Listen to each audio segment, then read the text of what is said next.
For over 12 years, Alan had worked as the manager of a well-known family restaurant in the city. Everyone who frequented the place knew him. He greeted customers with a smile, helped the kitchen staff during busy hours, and remembered regulars by name. Alan was respected, trusted, and loved by both the owners and the clients. On a cloudy Tuesday afternoon, the restaurant was moving at its usual pace. Alan supervised the waiters, greeted families coming in for lunch, and checked inventory between orders. Nothing seemed unusual until a woman approached the front of the restaurant, visibly distressed. Her name was Christina. She was well-dressed, carried a designer purse, and had a sharp, almost cold demeanor. She asked to speak to Alan privately. When they stepped aside, her tone turned serious. "I believe I've been robbed," she said. "My jewelry is missing. Very valuable pieces. And I saw you, Alan. I saw you place a small package under the counter just before I realized they were gone." Alan blinked, stunned. "Ma'am, I don't know what you're talking about." Christina pointed toward the wooden shelf behind the counter. "Check there. A brown paper bag. That's where you put it." Confused, Alan walked around the counter and crouched near the shelf. To his horror, there was indeed a small brown paper bag, tucked behind an old set of menus. He opened it with trembling hands. Inside were 2 bracelets, a necklace, and a pair of diamond earrings. The restaurant fell silent as Christina gasped dramatically. "There! That's them!" she shouted, pointing. Several customers turned their heads. The owner of the restaurant, Mr. Oliveira, walked over with furrowed brows. "Alan, what's going on?" Alan's voice shook. "I swear I've never seen this bag in my life." But the damage had begun. Within an hour, the police arrived. Alan was handcuffed in front of the restaurant he had helped build. His co-workers stood frozen, unsure of how to react. Some looked away. Others whispered to each other. A few cried. Mr. Oliveira couldn't even meet his eyes. At the police station, Alan was questioned for hours. He denied everything. He didn't recognize the jewelry, didn't know how the bag ended up under the counter. But the officers were skeptical. The evidence was damning, and Christina's testimony was convincing. The news spread quickly. Local blogs picked up the story. Respected manager caught stealing from customer. Alan's reputation began to crumble. He had no criminal record, no history of wrongdoing. But the court of public opinion didn't wait for the facts. Alan was charged and released on bail. He returned home to silence. His neighbors avoided him. His phone buzzed with messages that started as concern and turned into judgment. Some friends cut contact completely. He couldn't sleep. Every time he closed his eyes, he saw Christina's face, cold, calm, certain. He wondered why. Why would someone lie like that? What had he ever done to her? His family tried to support him. His sister came over often, bringing meals and praying with him, but even she admitted she didn't understand what was happening. "There has to be a reason," she kept saying.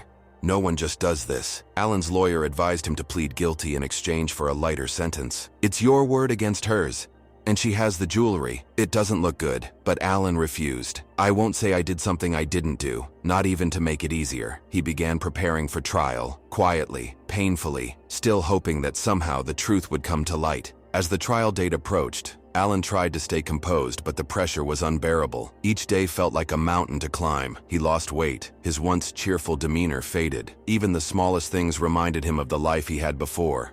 The smell of food from the restaurant, the clink of silverware, the laughter of families. His lawyer, Mr. Pereira, did his best to build a defense. He interviewed employees, looked through surveillance footage, tried to find inconsistencies in Christina's story, but there were no cameras pointing directly at the counter where the bag had been found, and Christina insisted she saw Alan hide the jewelry.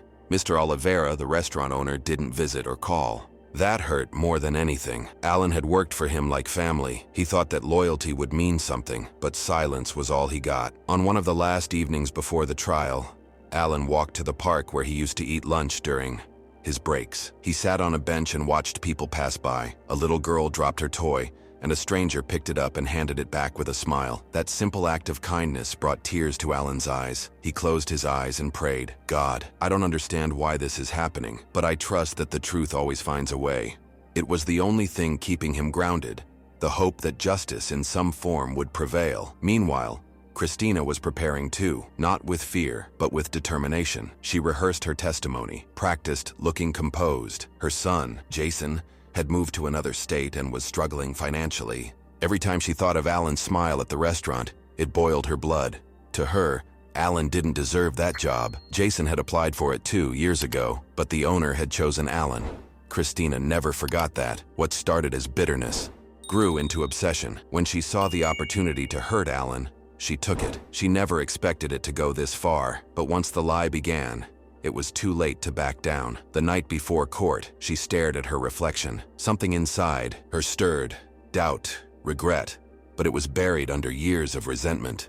The courtroom was cold and sterile. Alan sat beside his lawyer, wearing a suit that now hung loose on his thinner frame. His eyes scanned the room and landed briefly on Christina, seated across the aisle. She looked composed, almost proud. The judge entered, and the room fell silent. Opening statements were made. The prosecutor presented the evidence: the jewelry found, Christina's accusation, the apparent lack of any alternative explanation. It was all too convenient, too neat. Alan's lawyer focused on character. He brought in colleagues from the restaurant, longtime customers, even the janitor who had worked there for years. They all testified about Alan's honesty, his dedication, his consistency. He never once took a single thing that didn't belong to him, said one co-worker. He stayed late to clean up. He helped me buy groceries once when I couldn't afford it. That's the kind of man Alan is. But the bag with the jewelry remained the central point, and Christina's testimony was calm, calculated, and detailed. I saw him place it there, she said, staring straight ahead. I know what I saw. Alan looked down, unable to meet her eyes. Deep inside, he hoped for a miracle, that something would break through, that she'd tell the truth. Lunch break came, and Alan walked out into the courtyard. He sat alone, hands clasped, eyes closed. Mr. Pereira joined him after a while, resting a hand on his shoulder. It's not looking good, Alan, he said softly, but we still have your testimony. Maybe that will be enough. Alan nodded. I'll speak the truth. That's all I have. Back in the courtroom, Alan took the stand. He spoke clearly, calmly. I've worked my whole life, to be honest. I wouldn't throw that away for anything. I didn't steal those jewels. I didn't even know who she was until she accused me. He looked straight ahead. Whatever happens, I forgive her. The courtroom was silent as Alan stepped down from the stand. Even the judge seemed moved by his words. Mr. Pereira gave him a nod of quiet approval, but the tension in the room hadn't lifted. The truth was still hidden, and time was running out. Christina sat motionless. Her hands gripped her purse so tightly that her knuckles turned white. For the first time since the trial began, her eyes darted around nervously. Her breath grew shallow. Something was shifting inside her. The judge announced a short recess. People began murmuring. Christina stood up slowly, walked toward the hallway, and leaned against the wall. Her heart pounded in her chest. Alan's words echoed in her ears. Whatever happens, I forgive her. It was the first time in years anyone had shown her kindness without expecting anything in return. The bitterness that had guided her for so long now felt hollow. Her son, Jason, had left because of her. Constant resentment. Her life was filled with blame but no peace. Back inside, the judge returned. The prosecutor stood to continue, but Christina raised her hand. Your Honor, may I speak? There was confusion at first. The judge nodded cautiously. You may. Christina walked to the front of the room, trembling. She looked at Alan, then at the jury. Her voice cracked. I lied. A gasp rippled through the courtroom. Alan didn't steal anything, she continued. I planted the jewelry behind the counter.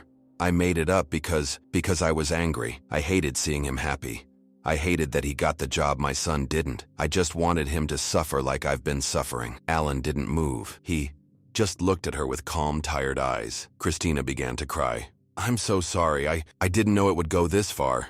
The courtroom erupted in whispers, disbelief echoing through every corner. The judge banged his gavel, calling for silence. Christina stood there shaking, tears rolling freely down her cheeks. The prosecutor looked stunned. The defense attorney slowly closed his file, his eyes fixed on Alan. The judge took a long pause. Mrs. Christina, do you understand the gravity of what you just admitted? She nodded, her voice barely audible. Yes, Your Honor. I was wrong. I let anger destroy my judgment. I let pain become my compass. I lied, and I ruined a good man's life. Alan remained seated, his hands folded, his eyes steady. No anger, no joy, just quiet acceptance. The weight of days, of nights, of silence, all pressing into this single moment. The judge turned to Alan. Mr. Allen, in light of this confession, you are hereby cleared of all charges. You are free to go. The courtroom applauded softly, but Alan didn't stand right away. He looked at Christina and spoke gently, his voice calm and deliberate. I don't want her to go to prison, he said.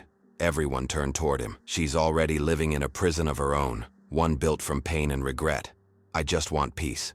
For both of us. Gasps filled the room again. The judge blinked. visibly moved. "Are you certain?" Alan nodded. "I forgive her. I only ask that she finds help and finds peace." Christina sobbed uncontrollably. That day, the courtroom didn't witness just a confession. It witnessed redemption and a forgiveness that went beyond justice. It touched something deeper, something sacred. Months passed. Alan returned to a quiet life, though nothing felt quite the same. He didn't go back to the restaurant. Instead, he took a job helping to train young workers in hospitality, teaching them not just how to serve, but how to lead. With integrity, people gradually began to look at him differently again, not as the man accused, but as the man who forgave. His story traveled beyond the courtroom. It inspired articles, podcasts, even school discussions. But Alan never chased attention. He preferred simple days, honest work, and peace of heart. As for Christina, she entered therapy. She wrote a letter to Alan, though he never responded, not out of spite, but because in his heart, he had already released her.